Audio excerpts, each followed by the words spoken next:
मी एक अर्ज दिला होता की महाराष्ट्राचे माजी मुख्यमंत्री शरद पवार यांनी उद्धव ठाकरे मुख्यमंत्री असताना त्यांना एक पत्र दिलं होतं आणि त्या पत्राची असणारी माहिती ही सकाळ मध्ये आली होती। त्याची कटिंगही आम्ही जोडून दिली होती आणि त्याच्यामुळे बोलवायचं की न बोलवायचं हा असणारा विषय होता। आज असं ठरलंय की कमिशन पुढे सगळ्याच बाजू आल्या पाहिजेत आणि म्हणून आम्ही असणारा प्रोडक्शन ऑफ डॉक्युमेंट सीपीसीचा अंडर प्रोव्हिजन जे आहे त्याच्या खाली असणारा ॲप्लिकेशन करणार आहोत आणि शरद पवारांना असणारं कमिशनचं एक पत्र जाईल की त्यांच्याकडे ते जर डॉक्युमेंट असेल तर त्यांनी ते प्रोड्यूस करावं। तारीखसुद्धा कमिशनच त्यांना देईल आणि आम्ही असणारं अपेक्षा बाळगतोय की कमिशन समोर हे पत्र आल्यानंतर सगळ्याच बाजू कमिशन पुढे असतील आणि मग कमिशनला स्वतःचं रेकमेंडेशन करणं हे सोपं जाईल असं मी त्या ठिकाणी मानतोय। त्याच्यामुळे आमची जी बाजू होती की शरद पवारांचं पत्र जे आहे ते रेकॉर्डवरती आणलं पाहिजे, त्यांचं म्हणणं सुद्धा त्याच्यावरती ऐकून घेतलं पाहिजे। ते असताना कोर्टाने आज कमिशननी ग्राह्य धरलं आणि त्या पद्धतीने कारवाई आता होणार। त्यांनी समोर यावं की पवारांनी समोर यावं ते पत्र घेऊन की नाही, ते आता तो त्यांच्यावरती आहे। ते पत्र देतात म्हणजे एकतर पहिल्यांदा त्यांच्याकडे काय आहे ते असणारे हे करतील का वर्तमानपत्राच्या बातमीवरनं आम्ही असणारं ते हे केलं होतं म्हणजे सकाळमध्ये आलेल्या बातमीवरनं आम्ही केलं होतं। आता पत्र आहे तर ते प्रोड्यूस करतील। काय नक्की या पत्रामध्ये होतं की तुम्हाला हे कमिशन समोर मांडावं लागेल आणि जर कदाचित हे पत्र त्यांनी कमिशनला दिलं तर तपासामध्ये काय बदल होतील किंवा काय नाही, तपासामध्ये काहीच बदल होणार नाही, पण कमिशन समोर सगळीच बाजू आली पाहिजे आणि मग कमिशन त्याच्यावरती रेकमेंड करू शकतं। शरद पवारांच्या पत्रामध्ये सकाळमधल्या आलेल्या बातमीमधली न्यूज अशी होती की ती दंगल घडवून आणलेली दंगल आहे।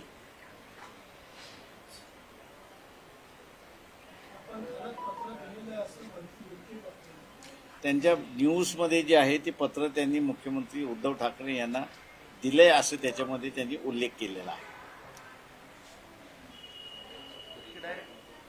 ते साधारणतः पुढची तारीख कधी असेल किंवा कमिशन 30 तारखेचं आज मला तो आज उद्या 1-2 दिवसामध्ये जाईल त्या आणि त्या कमिशनच्या पत्रामध्ये शरद पवारांनी जे पत्र उद्धव ठाकरेंना दिलं होतं ते त्याची कॉपी प्रोड्यूस करायला सांगणार आहेत। सर, एक महत्त्वाचा प्रश्न आहे, जम्मू काश्मीरच्या खोऱ्यामध्ये जो दहशतवादी हल्ला झाला त्या दहशतवादी हल्ल्यामध्ये पुण्यातले 2 पर्यटक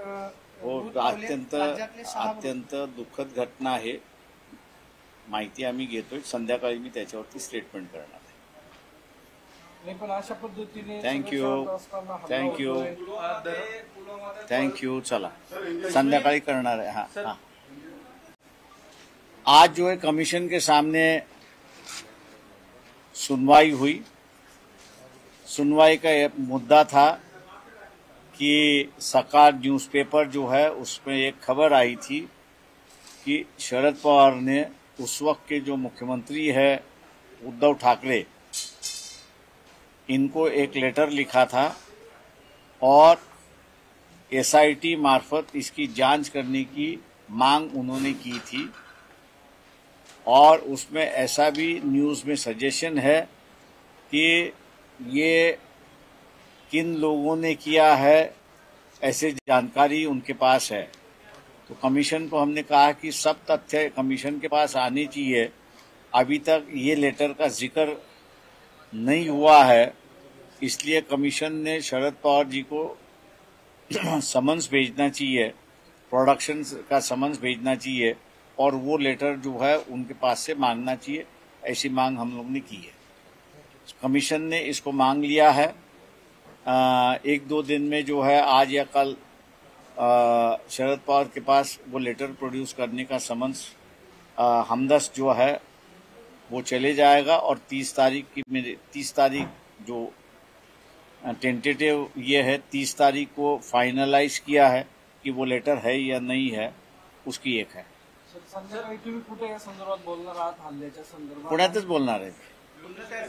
मी कळवतो आपल्याला लोकेशन. आणि त्याच वेळेस पार्थिव पण येणार आहे त्यांची 6 वाजता दोघांची. Thank you very much. नाही सर, 6 वाजता सगळी पळापळ होईल. 6 वाजताच्या अगोदर करेल.